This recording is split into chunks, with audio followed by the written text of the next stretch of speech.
Truk kontainer jadi penyebab 15 kendaraan kecelakaan beruntun di Tol Gayam-Sari, Semarang. Kecelakaan beruntun terjadi di ruas Tol Gayam-Sari, Kota Semarang, Jawa Tengah, pada Jumat, 8 Agustus 2025. Kecelakaan ini diduga disebabkan rem blong truk kontainer yang terlibat pada tabrakan pertama.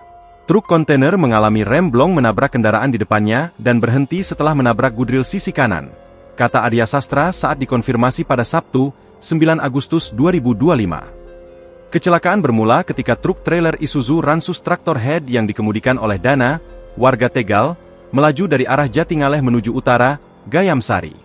Dana diduga tidak dapat menguasai laju kendaraannya dan menabrak Mitsubishi Pajero yang dikendarai Dandi, warga Mijen, yang berada di depannya. Benturan tersebut membuat truk trailer oleng ke kiri dan menabrak truk Hino yang dikemudikan Suntoro, warga Kabupaten Nganjuk, yang tengah berhenti di bahu jalan. Truk Hino terdorong ke depan dan mengenai Toyota Kijang Innova hitam yang dikemudikan Erman D.A., seorang ASN asal Semarang Utara, ungkap Ibtu Novita Chandra, Kanit Gakum Satlantas Polrestabes Semarang.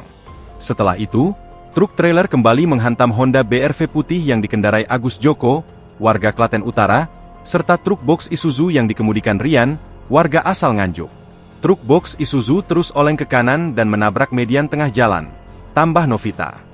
Humas RSUP Karyadi Semarang, Adit, mengonfirmasi bahwa 5 korban dari kecelakaan tersebut sempat dirawat. Kelima korban langsung mendapatkan penanganan medis di ruang IGD. Saat ini, hanya 1 korban yang masih dirawat secara intensif. Identitas korban yang masih dirawat adalah Suntoro, sementara korban lainnya sudah diperbolehkan pulang. Download Tribun X sekarang, menghadirkan lokal menjadi Indonesia.